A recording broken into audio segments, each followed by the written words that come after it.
Have you ever wondered what the difference is between a cottage pie and a shepherd's pie? Well, join with me as we cook this cottage pie and I'll tell you all about it. Hi, I'm Charity. I'm one of the co-authors of a cookbook called Easy Healthy Tasty, which has been written to help you in the kitchen. Thanks for joining me tonight. Tonight we're going to be cooking cottage pie. Now, I always grew up calling this shepherd's pie, but I've since learned that that's not actually the case.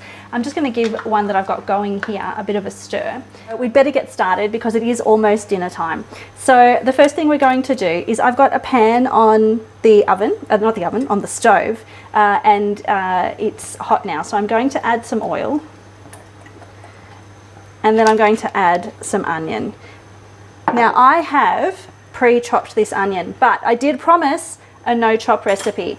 So if cutting up things is a problem for you, oh, hear that sizzle, you don't need to pre-chop. Oh, it's a bit hot. You don't need to pre-chop your onions. You can buy pre-chopped frozen onions in the freezer section at the supermarket. And if you choose to use that, the only tip I need to give you is don't add it to a hot pan like that, because it will splatter at you a lot more than that just splattered then.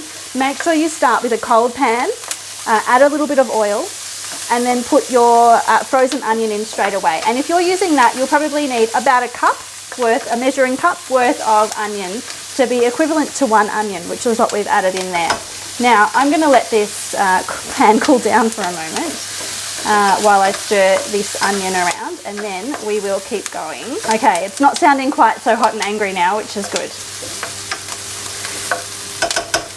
So if I was making this myself at home, I mean I am, but if I wasn't making it for a video, I would leave that to soften for a little while. Normally I would even put the lid over the pan as well, just to kind of sweat the onion out a bit and develop the sweet flavours that are in onion a bit better. But in the interests of making a video that's not too long and too boring, I'm going to go ahead and add our next ingredient, which I just need to grab. So I've got 500 grams of beef mince here, and that's what makes this a cottage pie rather than a shepherd's pie. And that makes sense if you think about it, because shepherds looked after sheep, not cows. And so I imagine that they probably did eat some of their sheep too. But what do you reckon? Now I'm going to turn the heat up a little bit more now. I'm going to use my spoon to start breaking this up.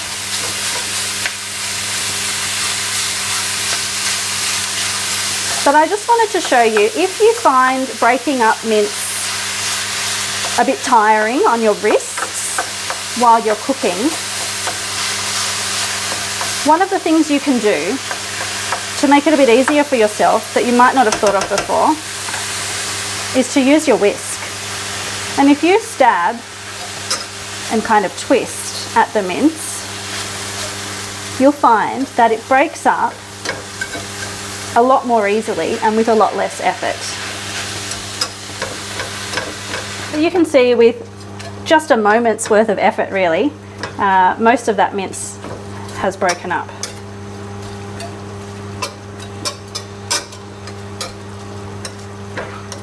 So there's no big lumps there. I mean, there's a couple of little lumps still, but that doesn't really matter. You can keep going at it as much as you want and you'll get a finer and finer result, really.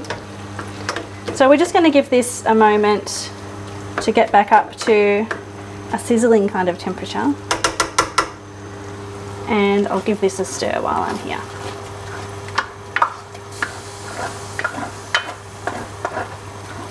You'll also notice that here on the stove I've got a pot boiling here, and you can see probably just white foam on the top, but there are potatoes in there that I've got going, boiling, and we're going to turn those into a mash. All I did with those potatoes, because I had big ones, was I peeled them, and then for these, because they were large, I did quarter them. Actually, one or two of them I cut up into even a little bit smaller than quarters. But again, if you're looking for the no chop version of this recipe, all you need to do is buy smaller potatoes. And if you buy potatoes that are probably kind of around this big, maybe a little bit bigger even, but around about that big, you can just peel them and put them in whole, and they'll probably take the same amount of time to cook, which we're estimating is going to be 20 to 30 minutes, and hopefully it's at the 20-minute side so that we can get this done in the video tonight. So back to the one that we're cooking together here. So we've got our mince and onion going along there. Now I've realised I forgot to add some garlic, so I'm going to add that now. We want about 2 cloves, but I've got the pre-minced garlic in a jar here, so I just put in about 2 teaspoons of that, and that is equivalent to 2 cloves. If you love garlic, then by all means feel free to add some extra. And if you really don't like garlic, then feel free to leave it out. Now we're going to add a couple of tablespoons of tomato paste. Now I've already used some of this in the other one that we've got going that's ready to turn into the shepherd's pie, but I'm going to use the rest in this recipe. Next we're going to add some Worcestershire sauce. Now it's good to shake the bottle of the Worcestershire sauce because bits settle to the bottom. We're going to add about 2 tablespoons. Now I'm just going to eyeball it, but if you would rather measure it out, then please by all means measure it out. We're going to add some thyme. I've got fresh thyme from our herb patch, but if you don't have that, you can just as easily use dried thyme. You probably want, I don't know, maybe 1 or 1 and a bit teaspoons. You can put a sprinkle in, really, it's up to you. And we're going to add 2 bay leaves. Now I think I've only really got broken ones mostly left in here. Oh no, that's a decent sized one. There's 1 and a half, 2. Okay, 2 bay leaves. And then we're going to add about 500 mils of stock. Now I used the other half of this in the other one. You can just buy, sometimes you can get it in 500 ml lots instead. Oh, maybe I didn't quite put 500 mils in the other one. That looks like a lot there. That'll do. And we're going to add about 500 grams of peas, corn and carrot, because it wouldn't be a dietitian recipe if there weren't vegetables added. Just stir it, turn the heat up again, because we want to bring this back to a boil, and then we're going to simmer it for about half an hour, maybe 40 minutes even, if you can wait that long. But you might be thinking, Charity, I don't think that's going to thicken, and you'd be right, because we still need to add a bit of flour. I'll just stir this one while I'm at it. What we're going to do is mix about 2 tablespoons of flour in with about 150 mils of water. So 1 tablespoon,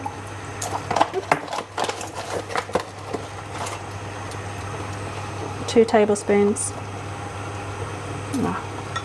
and I'll just use this to stir it. Now it might be a little bit lumpy to begin with, and that's okay. Even if after stirring it you've got a few lumps in the water, it doesn't matter, it will all work out in the pan. Okay. So we will add this now.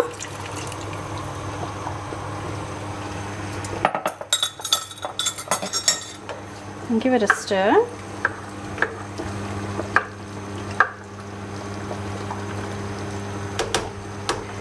And really all we need to do now is bring this up to the boil, but then turn it right down so it's just simmering. You might, if depending on which hot plate you've put it on your stove, you might need to move it to a smaller one so that it doesn't boil too rapidly. And we're going to leave that, stirring it occasionally, every, I don't know, 5 minutes or so, for about half an hour. If you can wait 40 minutes, do that, so that it thickens. And what you'll end up with is the sauce that we've got in our other pot over here.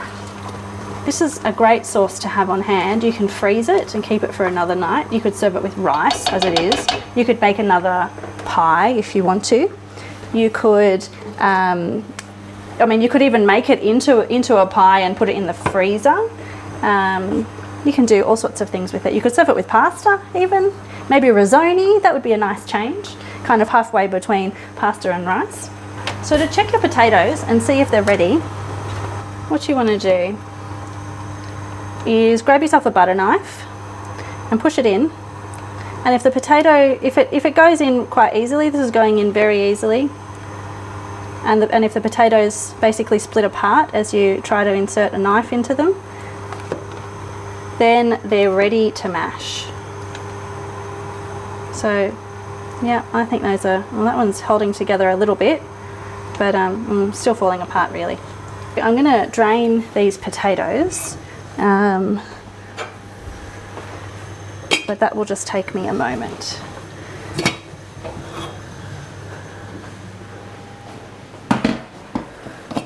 Okay. I've got my oven mitts on because I don't want the steam to burn me while I'm pouring out the water.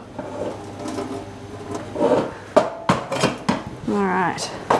Now I did that just using the lid, but if you feel like that's a bit tricky, then by all means do it in a colander instead.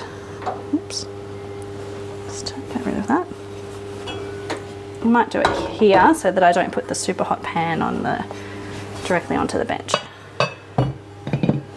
We're going to add, I should have said it was about 1 kilo of potatoes that I did there. I've just, I don't know, got a knob of butter, which is actually margarine, because it's heart healthier oils there for you.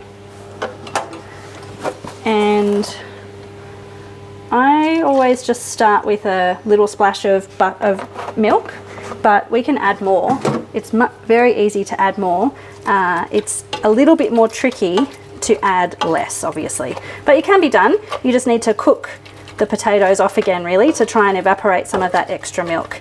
But you do run the risk of it sticking to the bottom. In our cookbook, in the Easy Healthy Tasty cookbook, we do have a marvellous mashed potato recipe. So if you are looking for a recipe for just a basic mash, head over to our website, easyhealthytasty.com, and you can grab a copy of the book. Or just re-watch this video and follow along. All right, I'm going to add a little bit of cracked pepper because I like that. And I'm going to add just a tiny bit of salt. These are just to taste, so however you like your mashed potato is how you should make it. And if you're not sure, if you've never made it before, there's no time like the present to give it a go and see how it turns out. All right, so that's pretty much mashed. So what we've got left to do is to top our pie, and then probably add on a sprinkle of cheese if we want. Now you can serve this in a pie dish, or if you've got like a lasagna, like a rectangular lasagna dish, you can make it in something like that.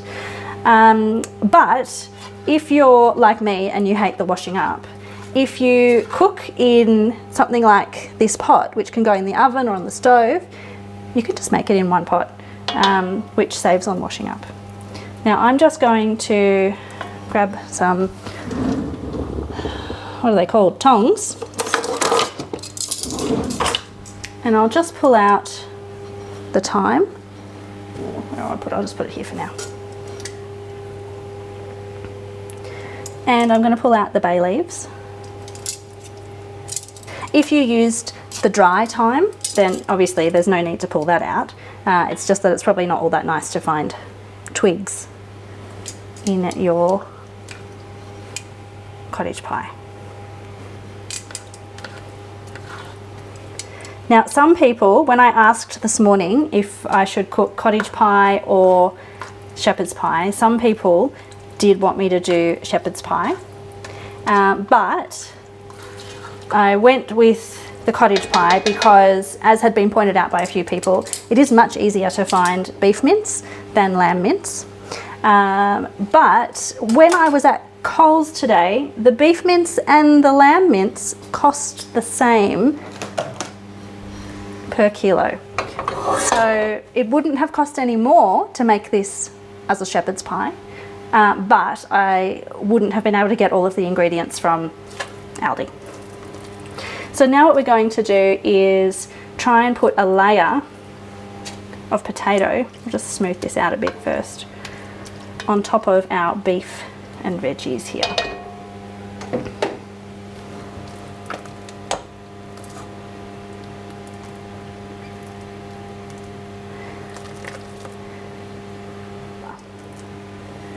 And don't worry that this hasn't covered it yet, because we're going to smooth it out to cover the pie. Okay, so I'm just using the edge of this spoon here to try and cover it. So this was 500 grams of mince and 500-ish grams of frozen vegetables, plus 1 onion and the sauce ingredients. And this is probably going to serve quite a few people.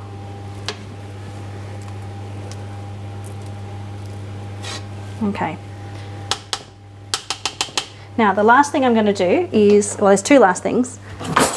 Oops. I'm going to grab a fork and I'm going to kind of score the top here to make ridges, because when we go to bake this in the oven to finish it off, that will give us some more surface area for nice crunchy bits. Oop, try not to uncover any of the sauce while I do that. And if you want to, you can sprinkle some cheese over the top before you put it in the oven. But I think for now, we will just put this one in the oven as it is.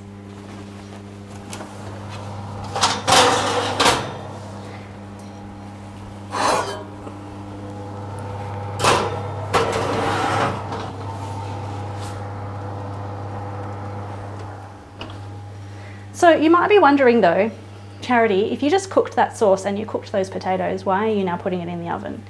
And the truth is, it's to make the potatoes nice and crusty and a bit crunchy on the top. It gives an extra texture to it. If you cover it with cheese or sprinkle it with cheese, then while it's in the oven, it will melt the cheese and cook the cheese. So this will be ready to go either when the potato has gone a little bit crunchy on the top, or if you put cheese on it, it'll be ready to go once the cheese is a kind of nice golden brown, like you would on a pizza kind of topping. But I can't tell you exactly how long that will take, because it will depend on which option you chose. It'll depend on how hot your filling and your potatoes were when you put them in the oven as well. But I'm thinking this is probably only going to take maybe 10 or 15 minutes here for us tonight. If I was cooking it from frozen though, it probably would take at least an hour to warm up something that size. So give it a go and let me know how you chose to do it in your house, and let me know how long it took to cook in your oven. I've got mine set, I should say, to 200 degrees tonight. If I was cooking it from frozen, probably I would turn that down to maybe about 180 degrees and cook it at that instead. But have a good night, have a good rest of the weekend, and we'll see you next time.